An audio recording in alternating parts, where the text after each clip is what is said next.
এলাকায়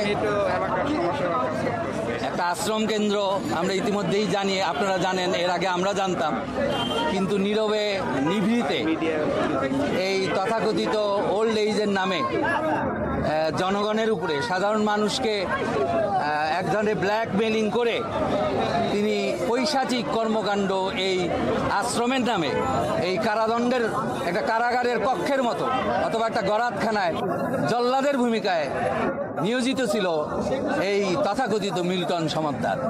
আমাদের সৌভাগ্য যে আমাদের মিডিয়া এবং জনগণ আজকে এই ব্যাপারে মিডিয়া জনগণের কাছে উল্টা চোখ খুলে দিয়েছে।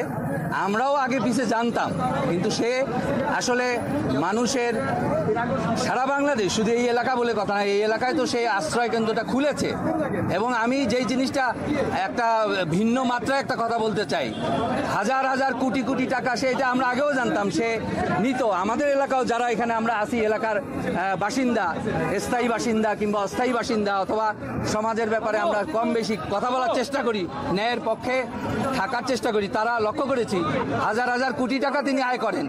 এবং তিনি বলেন যে আমরা রাস্তাঘাট থেকে একদম চোখ নাই, তার হাত নাই, এই ধরনের অসহায় মানুষদেরকে, বৃদ্ধাদেরকে তুলে এনে তিনি এদের রক্ষা করতেন। যদি তাই হয়, একটা সাধারণ কথাই বলি, আপনারা যাই দেখেন যে সেইটা তো একটা কারাগার, সেটা তো অন্ধকার প্রকোষ্ঠ, সেখানে আলো ঢুকে না, সেখানে বাতাস ঢুকে না, সেখানে কোনো আপনার কোনো বলা হয় উনি পরিচর্যা করতেন। উনি কিভাবে পরিচর্যা করতেন?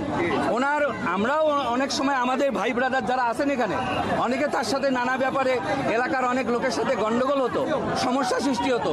সেখানে সমাধান করতে যাওয়ার পরে তার যে আচরণ, তার যে ঔদ্ধত্য, তার মূল কারণ ছিল রাষ্ট্রযন্ত্রের এক শ্রেণীর লোকদের জন্য, এক শ্রেণীর লোক তাকে সাপোর্ট করত।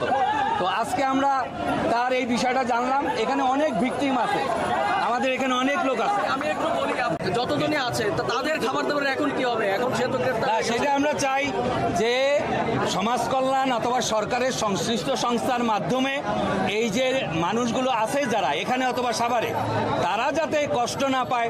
কারণ হাজার হাজার কোটি টাকা তো মানুষ থেকে নেওয়া হয়েছে, দেশি বিদেশি।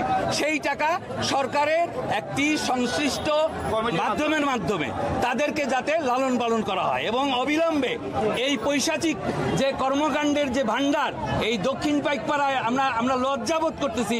আমরা যারা মোটামুটি শিক্ষায় শিক্ষিত হওয়ার চেষ্টা করেছি অথবা সচেতন হই, সেই ক্ষেত্রে আমরা মনে করি অবিলম্বে এইটা সরকারের পক্ষ থেকে সংশ্লিষ্ট দপ্তরের মাধ্যমে এটার করায়ত্ত করা উচিত। এবং এই সমস্ত মানুষ যে দুঃখী কষ্ট যারা নিয়ে আসছে, যে দরিদ্র মানুষগুলো, এরা তো কোনো অপরাধ করে নাই, কিন্তু সেই মানুষকে দিয়ে মিল্টন অপরাধ করত, ব্যবসা করত। কিন্তু আমরা চাই তাদেরকে একটা সংস্থার মাধ্যমে, একটা কমিটির মাধ্যমে, সরকারি তদারকিতে, সমাজ কল্যাণের মাধ্যমেও, যার মাধ্যমেও এই সমস্ত যারা এখন আছে তাদেরকে যাতে রক্ষা করা যায়, তাদেরকে যাতে জীবনটা রক্ষা করা যায়, এটা অবশ্যই আমরা চাই।